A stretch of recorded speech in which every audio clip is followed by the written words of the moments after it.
Hey friend, do you want to improve your sex life? Hang around. That's what we're going to be talking about in today's episode of the Road to Happiness podcast. There we go.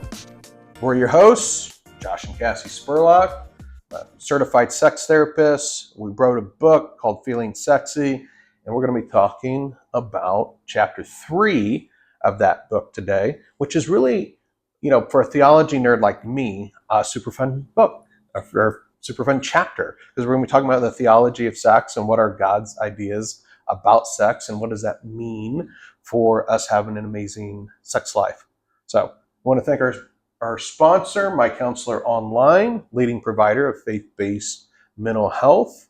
And dive into it. Whose idea is sex? It was God's idea. And I want to jump right off and say he likes women better. You're not wrong. Yeah, he gave women a specific organ only used for sexual pleasure. Holy smokes. Can we talk about that? Yeah, we talk about that a lot. Men's special sex organ has dual purposes, but women's are just created, and it has so many more nerve endings than the male sex organ. Yeah, totally true.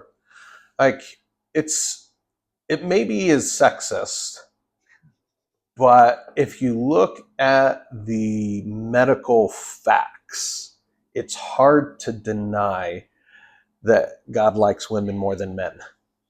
It really is pretty plain.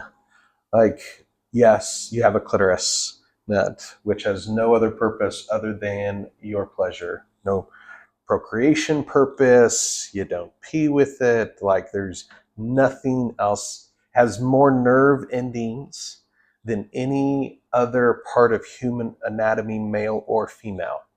And that's pretty amazing in and of itself. I think one of the things I love to do when it comes to neuroscience and physiology and theology is to ask the question, what can we understand about the heart of God based on his design of the human body? And so, what do we understand about the heart of God when it comes to the clitoris? What does it tell us about the heart of God? Well, it definitely tells us that he cares a lot about our pleasure, that he loves to do things that delight us. Yeah. And I just want to clarify that we're really being cheeky when we're saying that God likes women better. But for sure, it is a special gift that he gave women, not just for your pleasure with your partner, but for your own pleasure. Yeah, I think it's an important thing to note, because a lot of times culturally, the enemy has done a really good job of distorting sexuality in every regard. But one of the ways in which he's distorted it is in this idea that sex is a male thing, and that it's, that men are the ones who are interested in sex, that men are the ones that sex is for, and that women just need to go along with or have to go along with sex in order to keep their man happy. That's a huge distortion of God's heart when it comes to sex. The scriptures don't teach that. And the physiology of Jesus' design of the body definitely doesn't indicate that. There's these other cool facts. Men get to have a single orgasm, and then there's a built-in refractory period before they can have another orgasm. Not so for women. This is not the way that God designed the female body. Because we're magic. Because you're magic. You're magic. What does that tell us about the heart of God, that he built in a refractory period for men, but no refractory period for women? That means that women can technically have an unlimited number of consecutive orgasms without any break in between. And there's probably going to record out there Oh my somewhere. I've gosh. never Googled it, Yeah. and I wouldn't recommend that you do. There's really no telling what will come up if you do. But yeah, it's another amazing physiological fact. There's one primary neural pathway physiologically for male arousal. There's 3 different pathways for women. This is just medical facts in the way Jesus designed the nervous system. Like male orgasm is basically the same orgasm to orgasm, may differ in intensity, but it's basically the same physiological experience. Not true for women. Women have different kinds of orgasms that have different experiences and nuance to them.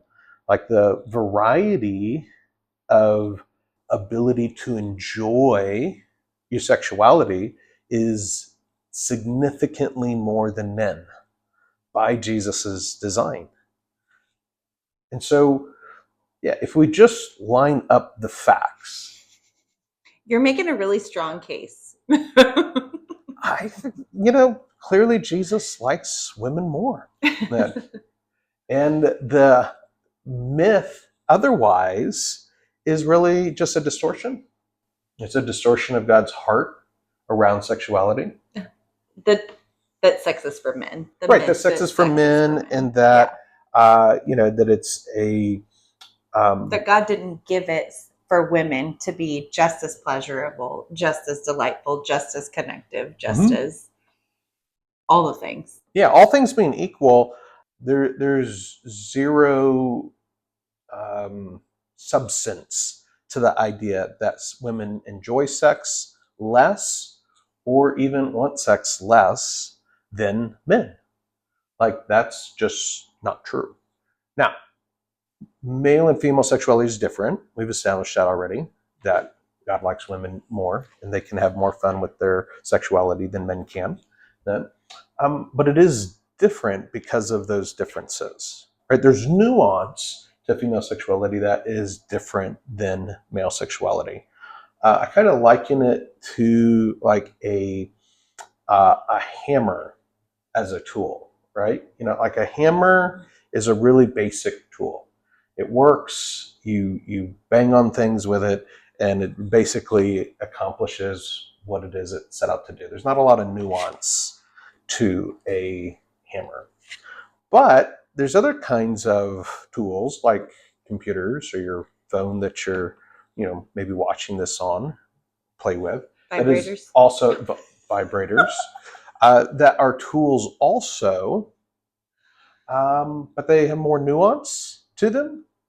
Like if you take and try to hammer a nail in with your phone, you probably destroy the phone. This is such a terrible thought. Like, it makes me cringe just to hear you say that. It's like one of those cringe videos to watch. Like, it just has different nuance and sensitivity to it. Like, it can do a whole lot more, but it's also got some complexity to it that's different than a hammer. And there's some truth in that parallel with male sexuality and female sexuality. Like, context matters a lot more for most women than it does for men in terms of their sensitivity to brakes, water brakes, and accelerators for them. And we're really going to dive into that in a future chapter. Kind of what does that mean? How do we use that information? But in this context, it's just men and women are different, and those differences maybe create some complexities that sometimes create the misunderstanding that sometimes that women are less sexual or less interested in sex or things of that nature. But all things being equal, that's just not really the case. And if your experience is that it seems that way for you, it just means there's some things about your sexuality or your wife's sexuality that you don't understand. And that's good news because ignorance is curable. It's true. Ignorance is not terminal. You do not have to stay ignorant. You can actually fill in those knowledge gaps, learn your own body, learn your spouse's body, and thus learn how to actually maximize the potential that God has wired in for you to be able to enjoy. That's really why we wrote this book, is because we really want to help couples do that. As a sex therapist, I've spent thousands of hours sitting with couples, troubleshooting what wasn't working for them and helping them be able to experience the kind of sex life that they want to. And I wanted to bring that information into a context of a book where anybody could pick it up for a few bucks and be able to benefit from much of the things that we talk to folks about in sex therapy. So in a Christian sex therapy context, well, that's theology, right? That's the nerdy stuff that we're talking about here, that God designed us to be erotic creatures. Yeah. He's not embarrassed that you're an erotic creature. That's relieving.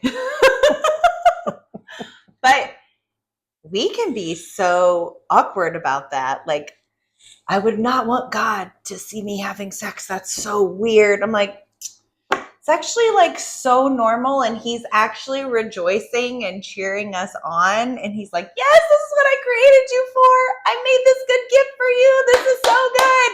Even like the feral times, even the out of your mind, toe curling, losing touch with reality moments in your sexuality. He loves that. Yeah, he created you with the capacity for that. Yes. Like you are only able to experience that because Jesus designed your nervous system to experience that. Does not take him by surprise. He's not embarrassed by it. Like, I know you probably didn't get this in Sunday school. I'm sorry. But if we could rewind time, and dating myself here a little bit, but we would bring out the little felt paper Jesus and move felt paper Jesus across the green felt board in your Sunday school classroom and say, your penis is good. Your clitoris is good. I made it for you to enjoy. You know, I smile upon everybody listening to this life. is so glad you were not their kids' film board teacher. They're like, we're going to have that conversation with our kids a different way. Well, yeah. Might be a little awkward. I actually did teach a kindergarten class for a while with the felt board Jesus, and that was not a lesson we ever did. Wasn't in any of the curriculum. It was not in the curriculum. Yeah, but maybe we'll make a Sunday school curriculum, you know? Anyways, rabbit trail. Who would be interested in our Sunday school curriculum? You know, leave a comment, let us know, send us a message if we should create a Sunday school curriculum complete with felt board Jesus and anatomically correct Adam and Eve.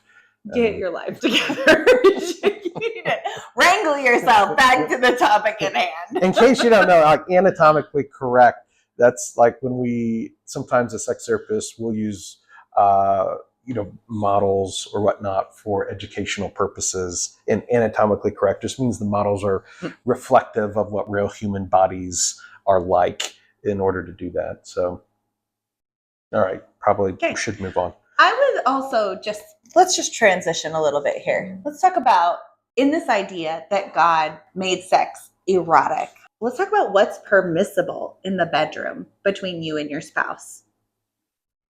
There is a lot of talk and a lot of sanctions on this that God never gave, that he did not explicitly state. We know that anything that he wanted for us to understand, he put in the word.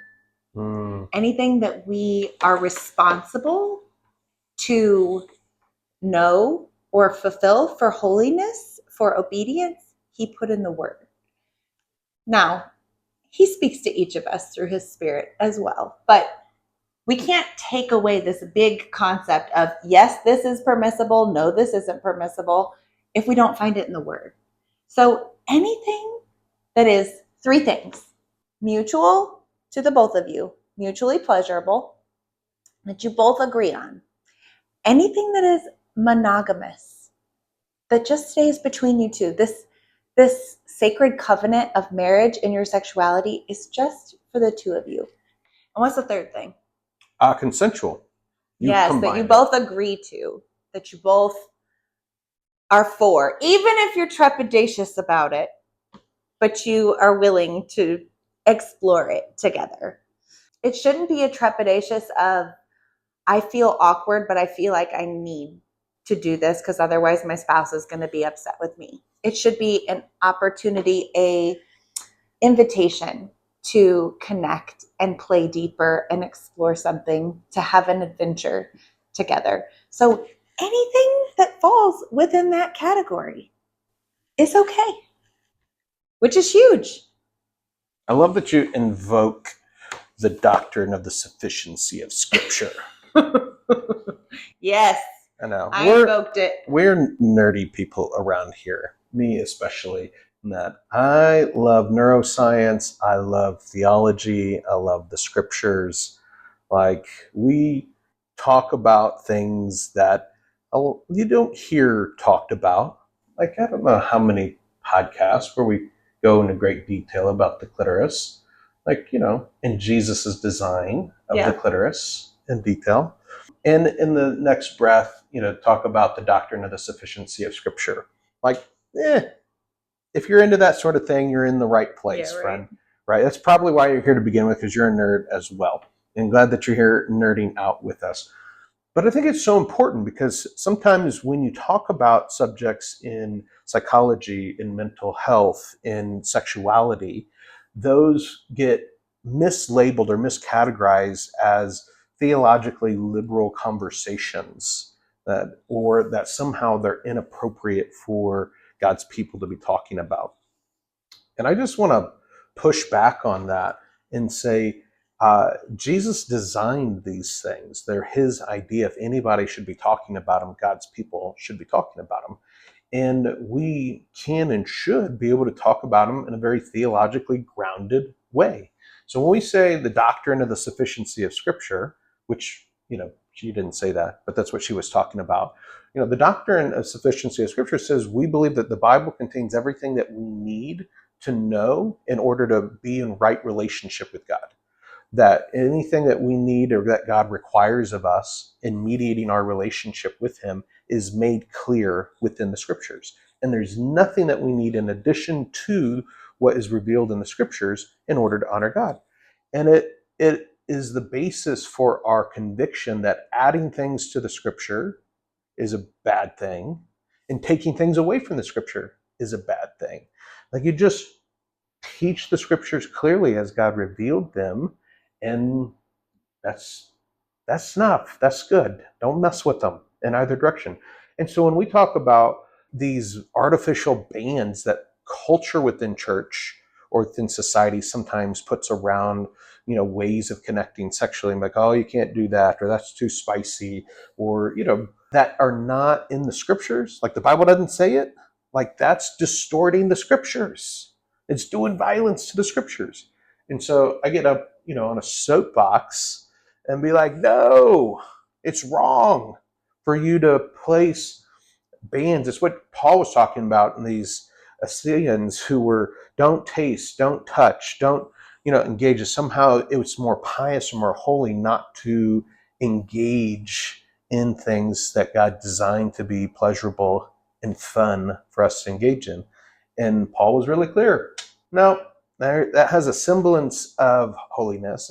It seems spiritual in its nature, but it's really not. In fact, it really detracts away from the robust kind of spirituality that Jesus wants us to have. And so when it comes to sex, we don't want to do that.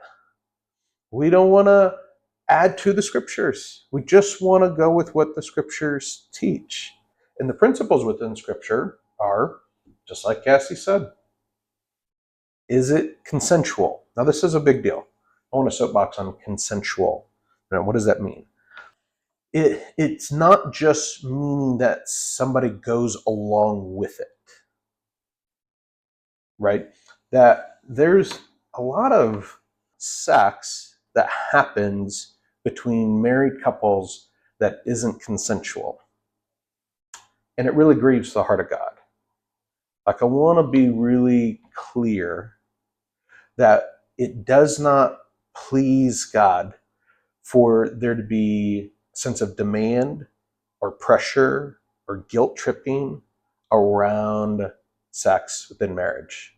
Like, that is not the heart of God when it comes to sex. That is not consensual. if I'm emotionally have my arm twisted behind my back, or somehow, scripture is being distorted and twisted as a way of guilting someone to engage sexually, like that makes me angry. And I believe it makes the heart of God angry to see his holy word twisted in a way that distorts something he wants to be beautiful and amazing and great couples made into something not that. Something that is pressure. Yeah, to see his word twisted and to see his children violated. Yes. So when we're talking about consensual, it's not just a passive going along with, but we're talking about an active yes.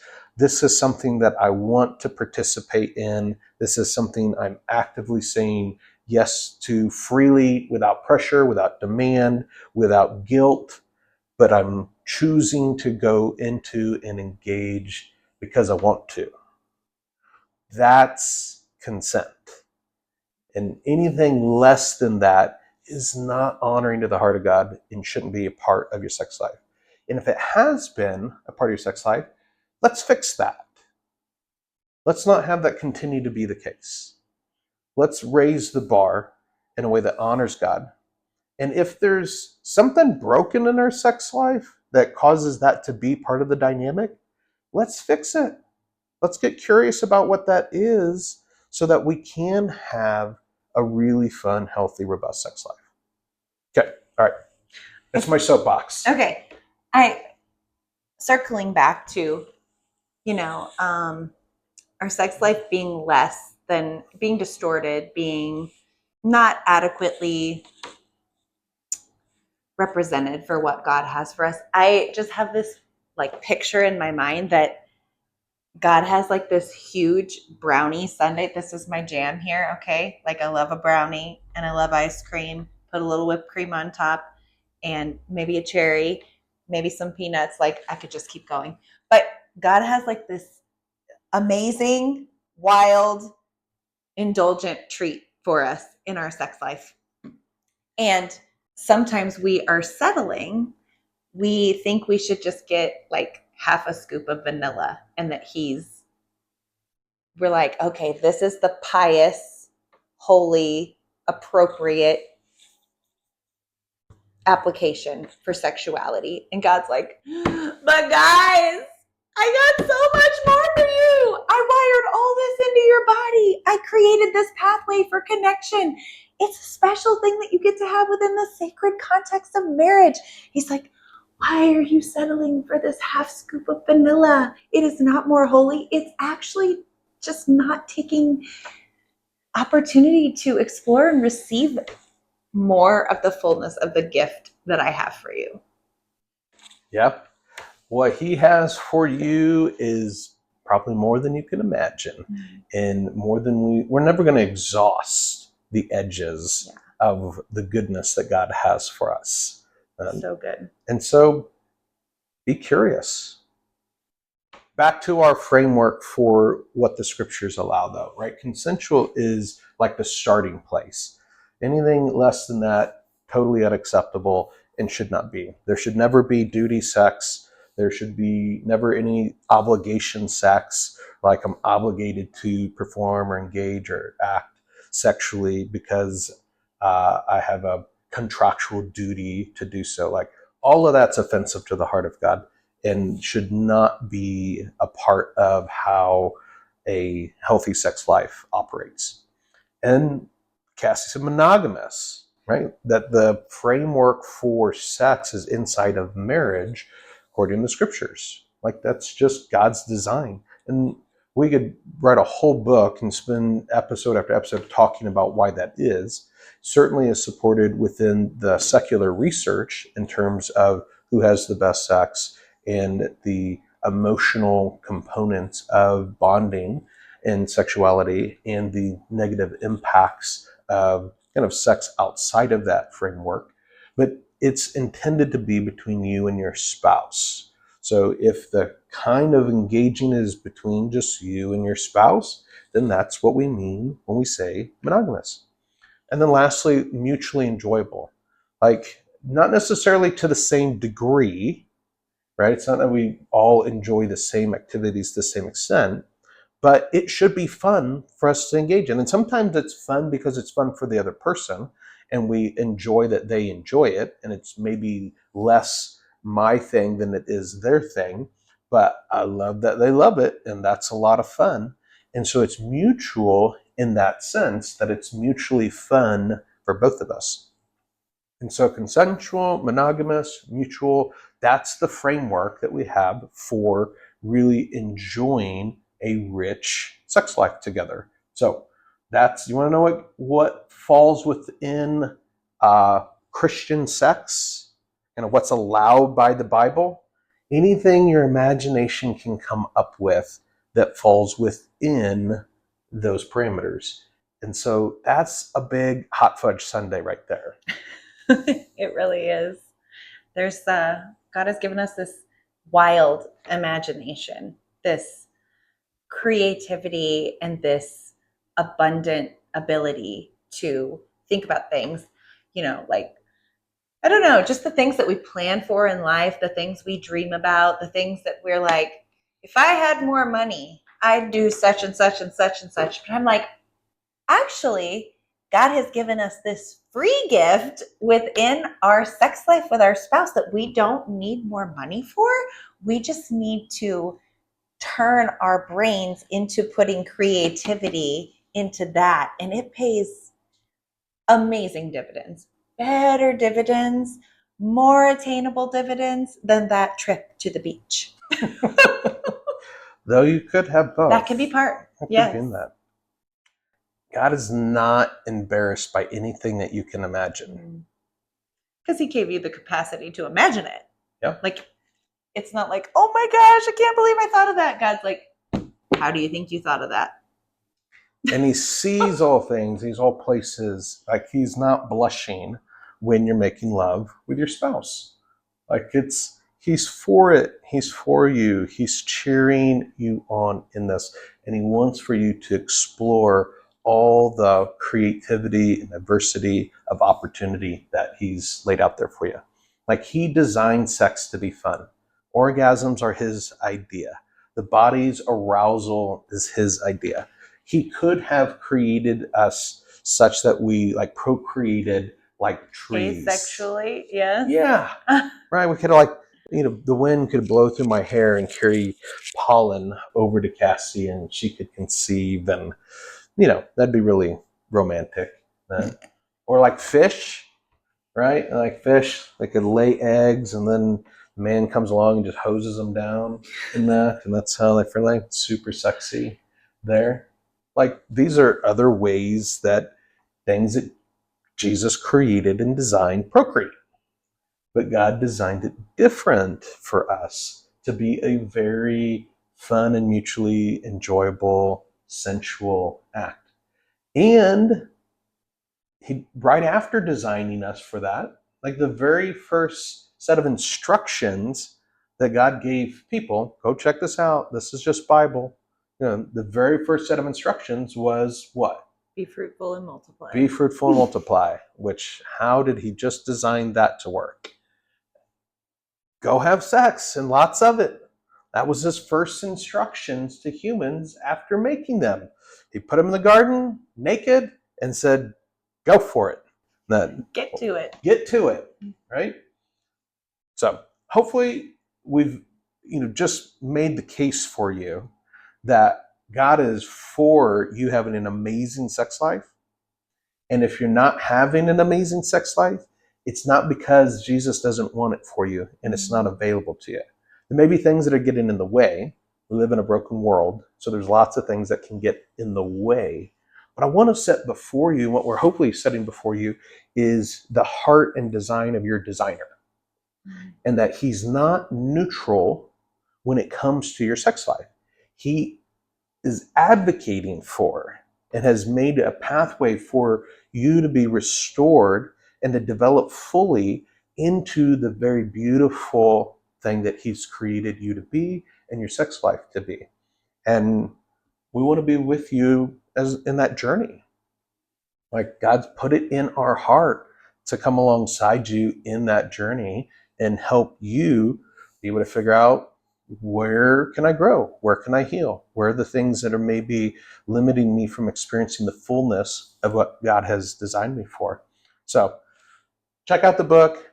Keep hanging around the podcast. We're going to keep checking out and diving into more of these topics. We're so glad you're here. It's more fun when we learn together. Thanks for nerding out and being a part of our community. And we'll see you back here soon.